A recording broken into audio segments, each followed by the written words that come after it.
Eu trago aqui um print desse gráfico que é o relatório anual do Programa Brasileiro de AGG Protocol. É do ciclo 25, então vai pegar dados de 2024 e 24, e a gente vai ver que tem um grande aumento na publicação dos inventários por parte das companhias nesses últimos 5 anos, por exemplo. A partir de 2020 a gente vê um pico ali desses inventários sendo publicado nessa plataforma. É apenas um recorte, mas que traz de forma mais clara o aumento, né, das companhias reportando as suas emissões nessa plataforma. Nesse contexto de inventário de gás de efeito estufa, o primeiro compromisso climático de uma organização é conhecer suas emissões.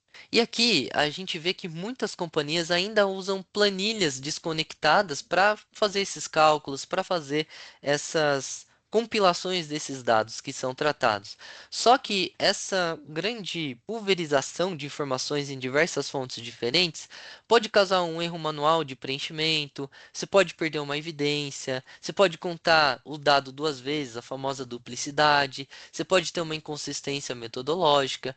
Então, a maior parte do retrabalho, normalmente ela está na compilação dos dados e na transformação dessas informações em emissões calculadas. A gente vem vendo um movimento bem grande das companhias em implementarem a integração de dados via API, né? Então a gente tem bastante dados que são registrados em sistemas internos. O mais comum, por exemplo, é o SAP. Então tem a possibilidade de fazer com que os dois sistemas eles conversem e as informações elas sejam coletadas diretamente de um sistema para o outro e tenha correspondência de acordo com a fonte de emissão. É, em termos de qualidade, isso é muito bom, porque a gente vai ter o dado preciso que é coletado, a gente tem a máquina trabalhando para a gente, mas a gente perde um pouco o aspecto do engajamento, que é algo que eu vou abordar um pouquinho depois desse tópico por aqui.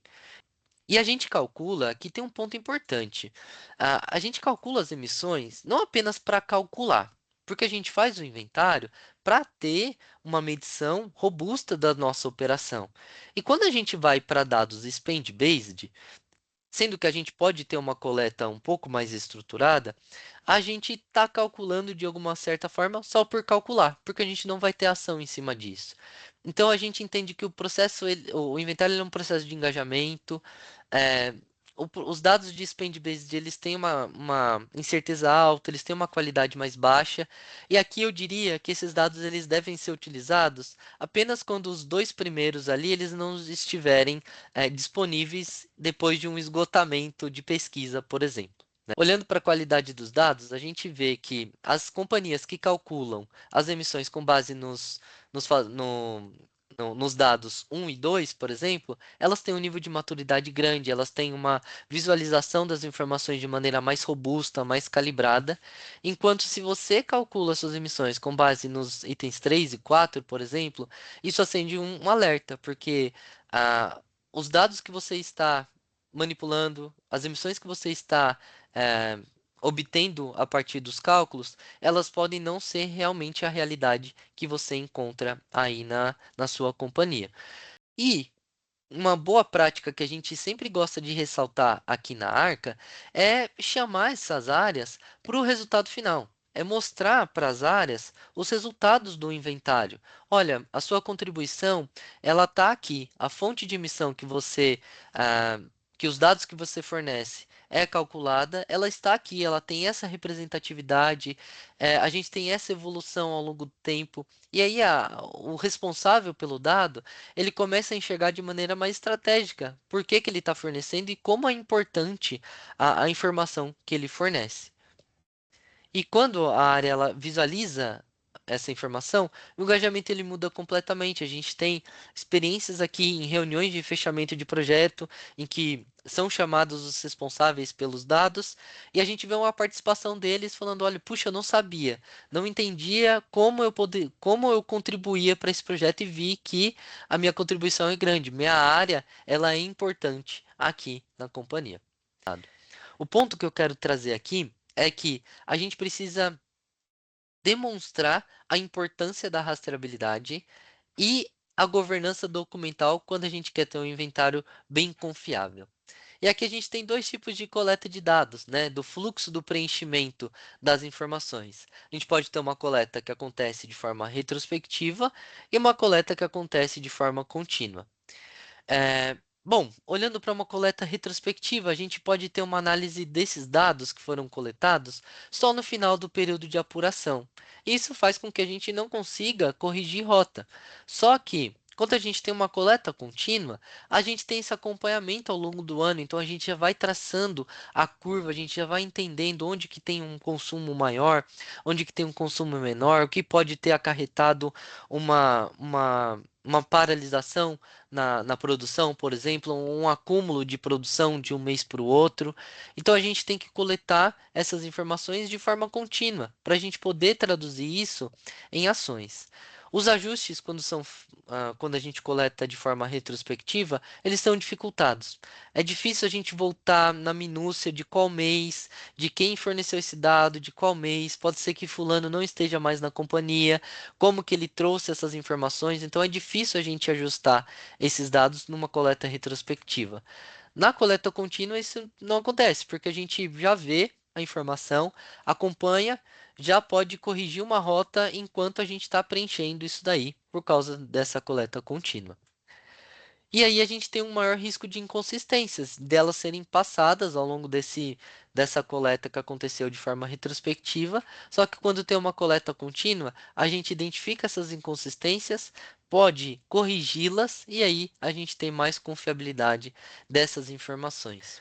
Bom, tentei responder então como que a gente sistematiza o nosso inventário nesses quatro aspectos, que é transformar o desafio em oportunidade, a gente não olhar para esses desafios e se apoiar neles, mas a gente tentar fazer um movimento de transformação deles em oportunidades.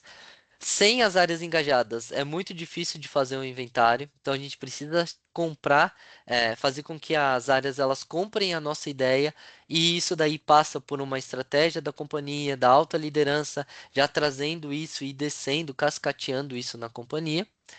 A gente precisa ter uma coleta de dados precisa, que tenha fluxos de preenchimento, que tenham pessoas que saibam como elas devem preencher, onde elas devem preencher e quando elas devem preencher. E a gente precisa ter um fluxo de coleta de evidências de onde que esse dado ele foi retirado. Bom, aqui eu fecho minha apresentação, agradeço aí o espaço e eu estou aberto aí para as dúvidas e quaisquer outros esclarecimentos que vocês tenham para fazer. Obrigado. Eu acho que o primeiro ponto de destaque que o Vitor trouxe é que o inventário ele precisa ser uma ferramenta de gestão, né?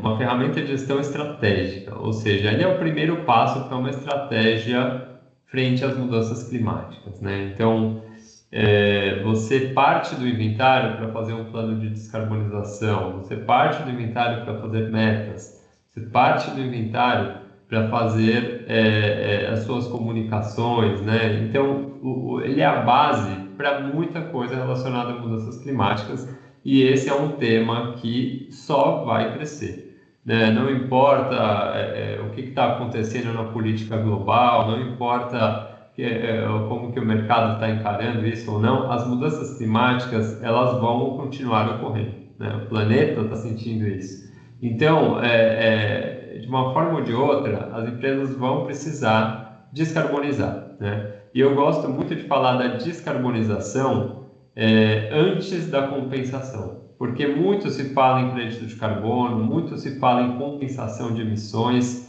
mas esse não é o primeiro passo. O primeiro passo é medir, quantificar, descarbonizar, ou seja, fazer as ações para você reduzir as emissões no máximo possível e uma meta baseada na ciência, né, que a gente chama de Meta Science-Based Targets, é uma meta dificílima de ser alcançada. Então, os desafios são enormes, muitas vezes não tem tecnologia ainda economicamente viável no mercado, mas a gente precisa investir, a gente precisa buscar essa viabilização. Então, o bom inventário ele é fundamental.